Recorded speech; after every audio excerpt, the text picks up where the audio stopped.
40 years ago, Jane and I hit the road to discover America's food highway.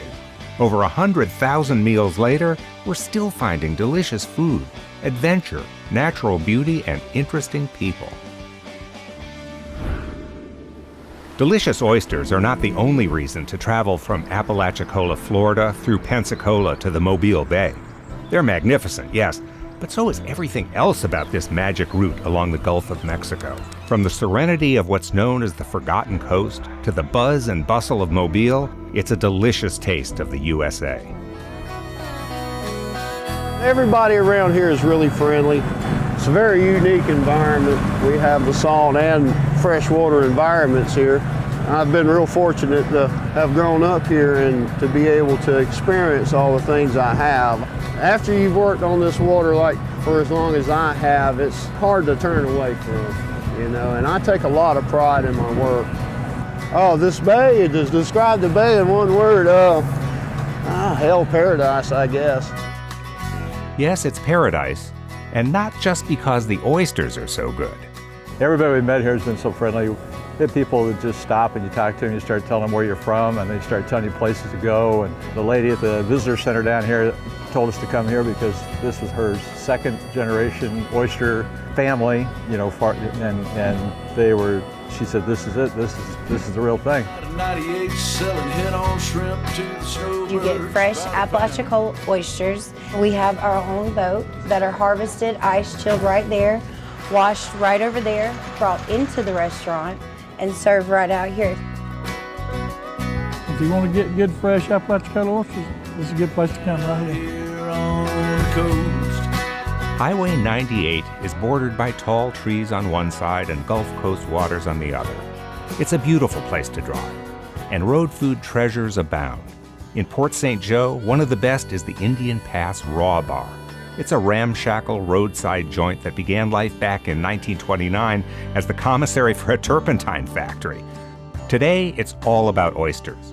Freshly opened, bright and briny, served by the dozen on the half shell in the most informal way. Or you can have them baked and topped with Parmesan cheese, butter, and garlic.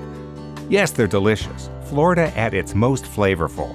But half the pleasure of oyster eating is sharing it with friends. That's the best. You go out and somebody loves it and they go up and tell their family, and it's more of the local flavor of like it used to be. Staring out over the Indian Lagoon. Port St. Joe isn't just a great place to eat. It is surrounded by natural majesty, the green of the forest, the clear blue waters of the Gulf. This is a place for boating, fishing, and savoring an unspoiled coastline. This is emerald green water, sparkling crystal clear. Go offshore and see down 20 to 30 feet just from the boat. There's places right offshore that I can go to wrecks and we can see the fish swimming on it just in the boat. Port St. Joe is proud of being off the beaten path. It's a quiet community, a great place to simply stroll along the beach or explore the old downtown, to enjoy the sun as well as magnificent sunsets in the western sky. The biggest thing I can say when you come here on vacation, you don't need another vacation to get over your vacation. An hour up the coast from Port St. Joe is Panama City Beach. When I first started coming here cleaning windows, I'd be driving down a neighbourhood and people would be walking their dog and they'll wave and just like, what are you doing? Everybody is really friendly. The beaches here are stunning. They're literally some of the best in the world. And the food? Well, get ready for a surprise. Because here you're going to eat a good old English pasty. That's pasty, not pasty. A pasty is basically a meat pie. It's like a hand pie. They're also known as turnovers, and empanadas are very similar. The main dish is fish and chips. You know, that's the hands down as fish and chips. Heading west, Highway 98 leads to the Walton County community of Santa Rosa Beach. This is a good place to acknowledge that it is humanly possible to eat one's fill of oysters, and in fact, do something other than discover great restaurants. A vacation destination since early in the 20th century, Santa Rosa Beach is a little patch of heaven where nature's siren song is impossible to resist. Here you can lounge on beach sand as white as sugar. You can snorkel in the Gulf or fish in some of the prettiest waters on Earth. Is it any wonder it's called the Emerald Coast?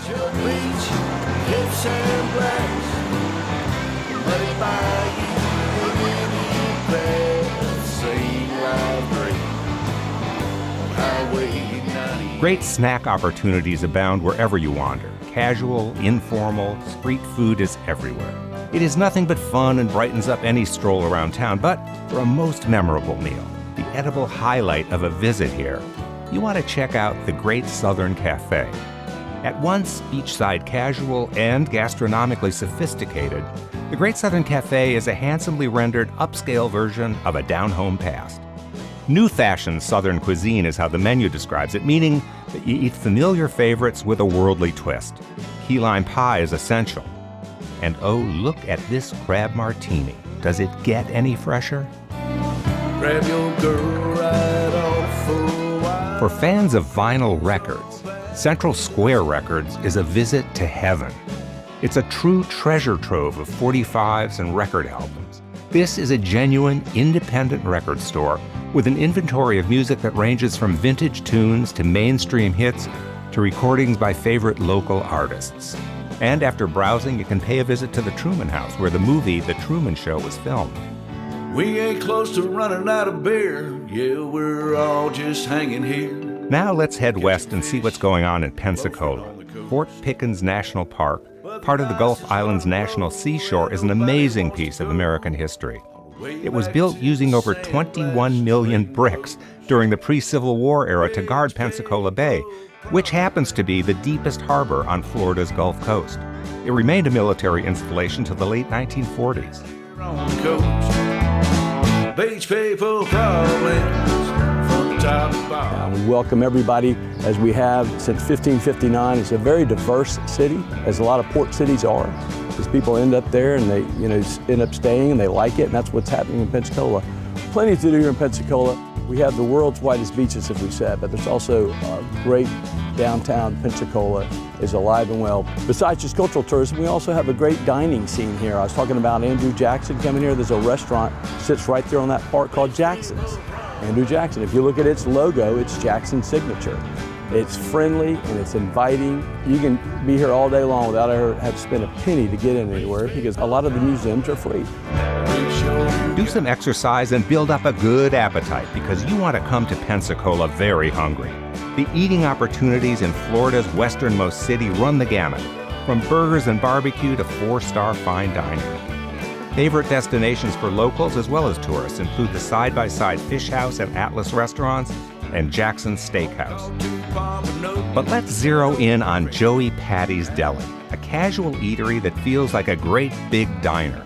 Crowded, chatty, and full of life, informal in the extreme, a high-spirited place that's fun for the family and easy on the wallet. Joey Patty's menu is huge, featuring fried fish of every kind, hearty gumbo, grilled fish, and of course, hush puppies.